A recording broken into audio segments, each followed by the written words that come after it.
Hello दोस्तों, स्वागत करता हूं आप सभी का हमारे चैनल बायलिंगुअल मैथ्स क्लासेस में। हम लोग पढ़ रहे हैं प्रकाश का परावर्तन तथा अपवर्तन। और देखिए, आज हम लोग कुछ स्पेशल टॉपिक पढ़ेंगे, है ना, जिसको ज़्यादातर टीचर्स या फिर आपके स्कूल में हो सकता है पहले करवा देते हैं। मैंने इसको अलग से रखा है, अलग ही वीडियो में, ठीक है ना, ताकि आपको ढूंढने में प्रॉब्लम ना होगा। अगर आप रैंडमली उस टॉपिक को पढ़ना चाहते तो आइए, तुरंत फटाक से टॉपिक मिल जाएगा, ठीक है ना। बाकी और कोई पर्पस नहीं था, मैं इसको लास्ट में पढ़ा रहा हूँ क्योंकि ये मान के चलिए आज जो है इस चैप्टर का लास्ट लेक्चर है ना। और इस चैप्टर के मैंने ढेर सारे न्यूमेरिकल जो कुमार मित्तल में जितने न्यूमेरिकल दिए गए थे, मैंने सारे के सारे न्यूमेरिकल आपको सॉल्व करवा दिए हैं ना। आप उनको देखना चाहते हैं तो आप अभी वीडियो के एंड तक देते रहिए। वहाँ पर लास्ट में वीडियो के एंड में आपको प्लेलिस्ट मिल जाएगी, आप वहाँ से सीधे जाके उन वीडियोज को देख सकते हैं ना। आपको कहीं भी जाने की ज़रूरत नहीं है। तो चलिए देखते हैं फिर आज का हमारा टॉपिक क्या है। आज का हमारा जो टॉपिक है, आज हम लोग दर्पणों के उपयोग तथा लेंसों के उपयोगों के बारे में जानेंगे कि आखिर दर्पण के क्या उपयोग हैं तथा लेंस के क्या उपयोग हैं। इन सारे उपयोगों को आज हम लोग 1 बाय 1 डिस्कस करने वाले हैं। और इन उपयोगों को आपको लिखना नहीं है, न मैं ही यहाँ पर लिखूँगा, मैं केवल आपको एक्सप्लेन करूँगा उन उपयोगों के बारे में। और वीडियो के लास्ट एंड में वे सारी की सारी नोट्स आपको मिल जाएंगे, आप वहाँ से नोट डाउन कर सकते हैं, ठीक है। तो चलिए हम लोग सबसे पहले देखेंगे दर्पणों के उपयोग। तो पहला टॉपिक है हमारा दर्पणों के उपयोग। दर्पणों के उपयोग। और आप सभी जानते हैं कि दर्पण 2 प्रकार के होते हैं, अवतल दर्पण और उत्तल दर्पण। तो सबसे पहले हम लोग देखेंगे अवतल दर्पण के उपयोग। किसके उपयोग देखेंगे? अवतल दर्पण के उपयोग। तो आप हेडिंग लगा लेंगे, लास्ट में वीडियो में आपको मिल जाएगा बाकायदा नोट्स बनी हुई, ठीक। तो इसका जो पहला उपयोग है, आपने देखा होगा कि जब हम लोग किसी शॉप पर जाते हैं जहाँ पर दाढ़ी बनाई जाती है ना, तो अवतल दर्पण का उपयोग जो है दाढ़ी बनाने के काम में किया जाता है, ठीक है। मैंने क्या कहा? अवतल दर्पण का उपयोग जो है दाढ़ी बनाने के काम में किया जाता है। बट वो जो दर्पण होते हैं, वहाँ पर जो दर्पण होते हैं वो बड़े दूरी के, फोकस दूरी के या फिर बड़े द्वारक के अवतल दर्पण होते हैं। तो पहला इसका उपयोग क्या है कि जो बड़े फोकस दूरी वाले या फिर बड़े द्वारक वाले जो अवतल दर्पण होते हैं, उनका उपयोग जो है दाढ़ी बनाने के काम में किया जाता है। ये है पहला उपयोग, ठीक है। और दूसरा उपयोग क्या है, एक बार मैं फिर से रिपीट कर देता हूँ कि बड़ी फोकस दूरी वाले तथा बड़े द्वारक के अवतल दर्पण का जो उपयोग होता है वो दाढ़ी बनाने के काम में लिया जाता है, या फिर कहें कि इसका यूज जो है दाढ़ी बनाने के काम में किया जाता है। ये था पहला उपयोग। और दूसरा उपयोग है, आप भी जानते होंगे कि जो है दांत, आँख, नाक, इनके जो जब हम लोग डॉक्टर्स के पास जाते हैं ना, दांत में कोई प्रॉब्लम आ रही है या फिर आँख में कोई प्रॉब्लम आ रही है, फिर कान में कोई प्रॉब्लम आ रही है, तो जब आप वहाँ पर जाते हैं तो डॉक्टर्स जो है चेक करने के लिए इनके जो छोटे छोटे पार्ट्स होते हैं ना काफ़ी अंदर, उनको भली भांत देखने के लिए जो है ये लोग अवतल दर्पण के उपयोग करते हैं, ठीक है। तो दूसरा उपयोग क्या आप लिख सकते हैं कि जो है इसका उपयोग जो है डॉक्टर्स आँख, कान, नाक के छोटे छोटे अंगों को भली भांति देखने के लिए जो है अवतल दर्पण का उपयोग करते हैं। ये था दूसरा उपयोग। पहला उपयोग क्या था? पहला उपयोग था कि बड़े की फोकस दूरी या फिर बड़े द्वारक के जो अवतल दर्पण होते हैं उनका उपयोग दाढ़ी बनाने के काम में किया जाता है। और दूसरा क्या है? दूसरा जो डॉक्टर्स होते हैं वो आँख, कान, नाक, इन तीनों के छोटे छोटे अंगों को भली भांति देखने के लिए जो है इस अवतल दर्पण का प्रयोग करते हैं, ठीक है ना। और तीसरा इसका जो यूज है वो जो टेबल लैंप, आप लोग जानते होंगे टेबल लैंप ना, तो टेबल लैंप में जो है परावर्तक के रूप में किया जाता है। जो टेबल लैंप होते हैं उन लैंपों में जो है इस दर्पण का उपयोग जो है परावर्तक के रूप में किया जाता है। देखिए इसका यूज क्यों करते हैं, आप देखिए जैसे आपके पास कोई टेबल लैंप है, उसमें उन्होंने उसके ऊपर अवतल दर्पण लगा दिया। अब इसका फ़ायदा ये हुआ कि जब उस बल्ब से किरणें निकलती हैं और वो जाके उस अवतल दर्पण में टकराती हैं, तो परावर्तित होकर क्या होता है, वहाँ का जो प्रकाश होता है अच्छे से, यानी अधिक क्षेत्र में उसका जो प्रकाश होता है वो फैल जाता है, ठीक है ना। तो मैं एक बार रिपीट कर देता हूँ मैं सारे के सारे नियमों को, उपयोगों को। पहला उपयोग क्या था? दाढ़ी के बनाने के काम में इसका उपयोग किया जाता है। दूसरा उपयोग क्या था कि डॉक्टर नाक, आँख, कान इत्यादि के छोटे छोटे अंगों को भली भांति देखने के लिए इसका उपयोग करते हैं। और तीसरा उपयोग मैंने क्या बताया कि टेबल लैंपों में शेडो के रूप में किया जाता है। किस लिए करते हैं? क्योंकि इसके उपयोग से जो बल्ब की किरणें जब इस पर परावर्तित होती हैं इस दर्पण पर जाके, तो वहाँ पर जो प्रकाश होता है वो अधिक क्षेत्र में फैल जाता है। तीसरा यूज था। और चौथा यूज ये है, अगर आप भी देखोगे कि मोटर कारों, रेलवे स्टेशनों, स्टीमरों और सर्च लाइट आदि के रूप में भी जो है इस अवतल दर्पण का उपयोग क्या है किया जाता है। मैंने क्या कहा? रेलवे इंजनों और स्टीमरों, सर्च लाइट आदि के रूप में जो है इस अवतल दर्पण का उपयोग क्या है किया जाता है। ठीक है ना। ये थे अवतल दर्पण के उपयोग। मैं एक बार फिर से सारे उपयोगों को रिपीट कर देता हूँ। पहला उपयोग क्या था? बड़े द्वारा के फिर बड़ी फोकस दूरी के जो अवतल दर्पण होते हैं उनका उपयोग मतलब जो है दाढ़ी के बनाने में काम में किया जाता है। दूसरा उपयोग क्या बताया कि जो डॉक्टर्स होते हैं नाक, आँख, कान, इनके छोटे छोटे अंगों को भली भांति से देखने के लिए जो है इन दर्पणों का यूज करते हैं। कौन से दर्पणों का? अवतल दर्पण का यूज करते हैं। तीसरा मैंने क्या बताया, जो टेबल लैंप होते हैं उसको शेडो के रूप में किया जाता है। किस लिए किया जाता है? क्योंकि जब बल्ब की किरणें निकलती हैं उस दर्पण से परावर्तित होती हैं तो प्रकाश वहाँ पर अधिक क्षेत्र में क्या है फैल जाता है। और चौथा पॉइंट मैंने आपको ये बताया है कि मोटर कारों, रेलवे इंजनों या फिर स्टीमरों और सर्च लाइट के रूप में जो है इस अवतल दर्पण का उपयोग किया जाता है, या फिर उन रेलवे इंजनों या फिर स्टीमरों या फिर सर्च लाइटों में भी जो है अवतल दर्पण का उपयोग किया जाता है। तो ये थे 4 इम्पॉर्टेंट उपयोग। किसके थे? अवतल दर्पण के उपयोग। अब अगली हेडिंग है हमारी उत्तल दर्पण के उपयोग। उत्तल दर्पण के उपयोग। तो इसके भी देखिए कुछ इम्पॉर्टेंट उपयोग हैं। पहला उपयोग क्या है? पहला उपयोग आपको अच्छे से शायद पता भी होगा कि वाहन में साइड मिरर के रूप में इस दर्पण का यूज किया जाता है। जानते होंगे जो वाहन होते हैं उसमें क्या होता है, उसके साइड मिरर मतलब पीछे की साइड में पीछे की चीज़ों को देखने के लिए क्या करते हैं, उत्तल दर्पण का उपयोग किया जाता है। ठीक है ना। तो आप याद रखेंगे इसका जो पहला यूज है वाहन में साइड मिरर के रूप में जो है इस उत्तल दर्पण का उपयोग किया जाता है। और दूसरा उपयोग ये है कि सड़कों या गलियों में जो लैंप लगे होते हैं ना उन लैंपों में भी जो है इस उत्तल दर्पण का उपयोग किया जाता है। मैंने पहला उपयोग क्या बताया, इसका जो पहला जो उपयोग है वो वाहन में साइड मिरर के रूप में इसका उपयोग किया जाता है।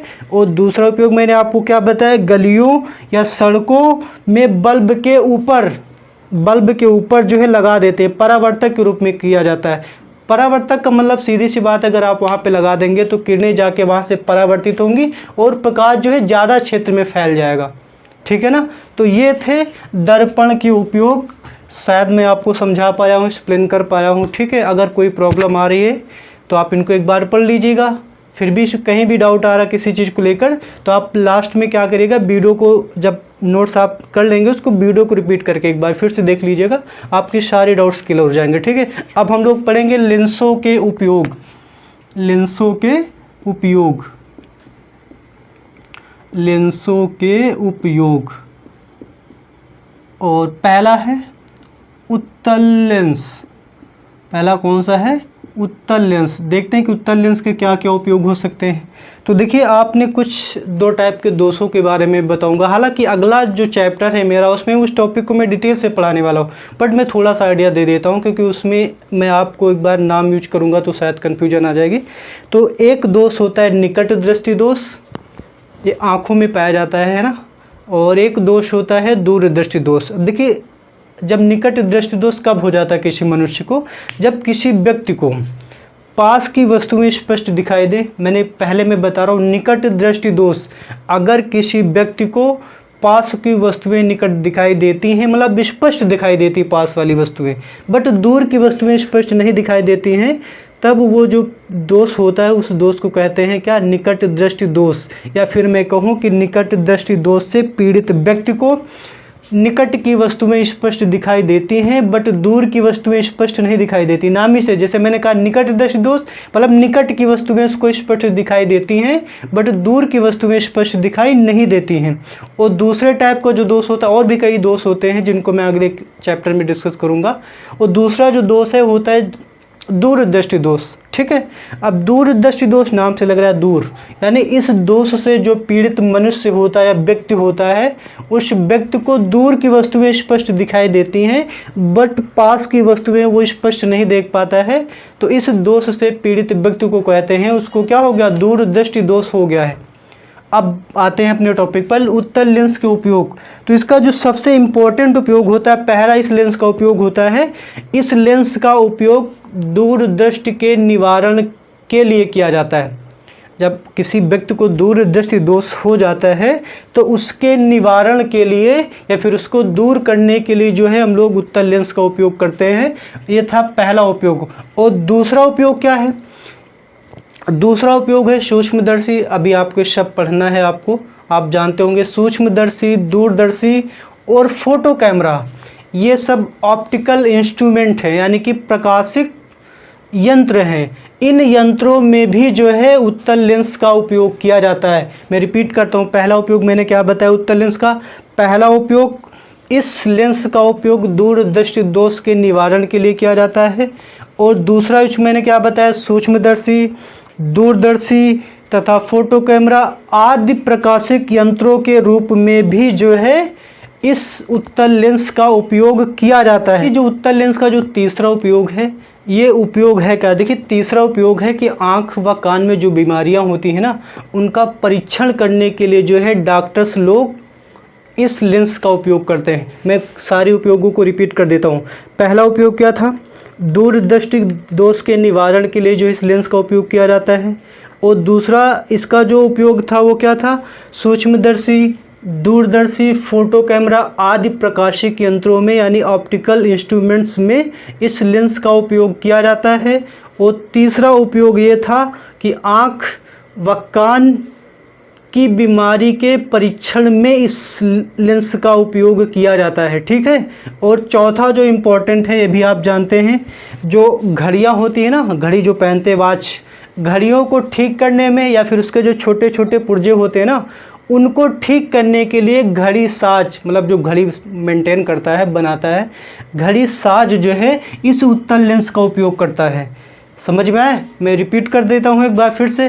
पहला इसका उपयोग क्या था, उपयोग पहला इसका था कि दूरदृष्टि के निवारण में इसका उपयोग करते हैं। दूसरा उपयोग क्या था, सूक्ष्मदर्शी, दूरदर्शी, फोटो कैमरा आदि प्रकाशिक यंत्रों में इनका उपयोग करते हैं। अभी ये सब आपको आगे पढ़ाया जाएगा। तीसरा उपयोग क्या था कि आँख और कान की बीमारी के परीक्षण में भी इस लेंस का उपयोग किया जाता है।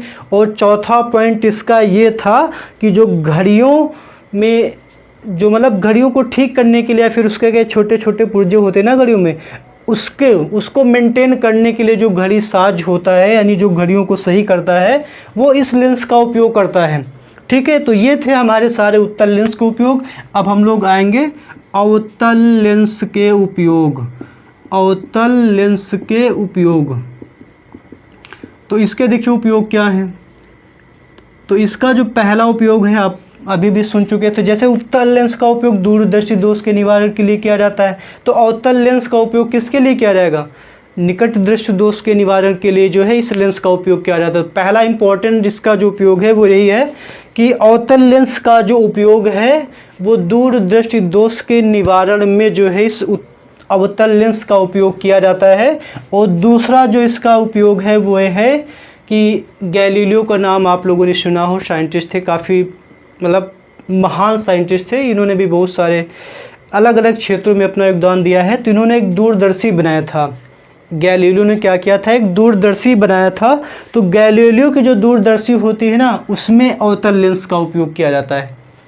इसके मैंने क्या क्या उपयोग बताया, पहला उपयोग तो आपको यही बताया कि भैया निकट दृष्टि दोष के निवारण के लिए जो है अवतल लेंस का उपयोग किया जाता है। ये काफ़ी ज़्यादा इंपॉर्टेंट है, ये आपके एग्जाम में तो पूछे ही जाते हैं, अदर कॉम्पिटिटिव एग्जाम्स में भी यहाँ से क्वेश्चन बनते हैं इनको उपयोगों से। ठीक है, तो कन्फ्यूजन मत रखिएगा, इसलिए मैंने सारे उपयोगों को मैंने एक वीडियो में रखा है ताकि आप इनको डिफ्रेंशिएट कर पाएँ, यानी इनमें डिफरेंट अंतर कर पाएँ कि क्या क्या अंतर आ रहा है। ठीक है ना, तो इसका जो पहला उपयोग है वह भैया निकट दृष्टि दोष के निवारण के लिए जो है अवतल लेंस का उपयोग किया जाता है। और जो गैलीलियो की जो दूरदर्शी थी, उस दूरदर्शी में भी जो है अवतल लेंस का उपयोग किया जाता है। तो फाइनली दर्पण और लेंसों के उपयोगों के बारे में हम पढ़ चुके हैं। आई होप आपको समझ में आया होगा, है ना। मैंने पूरी कोशिश की एक्सप्लेन करने की। बाकी ये सारे के सारे उपयोग जो है आपको बुक में लिखे हुए मिल जाते हैं, बट चूँकि कभी कभी क्या होता है ना, कोई चीज़ें हम लोग पढ़ते हैं तो नहीं समझ में आते, बट कोई चीज़ उसी चीज़ को बता देता है तो वो चीज़ मतलब हम लोगों के लिए हमेशा लर्न हो जाती है।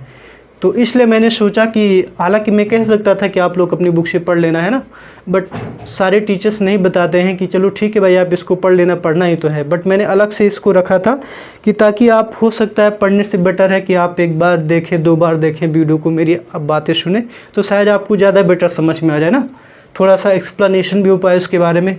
तो आई होप आपको समझ में आया होगा, है ना। और अगर पसंद आया तो मैं फिर से कहना चाहूँगा, आप अपने फ्रेंड्स जो आप पढ़ने वाले हैं, रिलेटिव जो भी हैं पढ़ने वाले, आप उनको शेयर करिएगा, है ना। बताइएगा कि जैसा ऐसा है, यहाँ पर आपको कंप्लीट साइंस पढ़ाई जाएगी, फिजिक्स पढ़ाई जाएगी, ठीक है ना। कंप्लीट फिजिक्स मैं आपको पढ़ाऊँगा, ठीक है ना। तो चलिए फिर मिलते हैं अगले वीडियो में, और वीडियो देखने के लिए बहुत बहुत धन्यवाद। पसंद आया तो शेयर ज़रूर करिएगा, है ना। तो thank you for watching this video.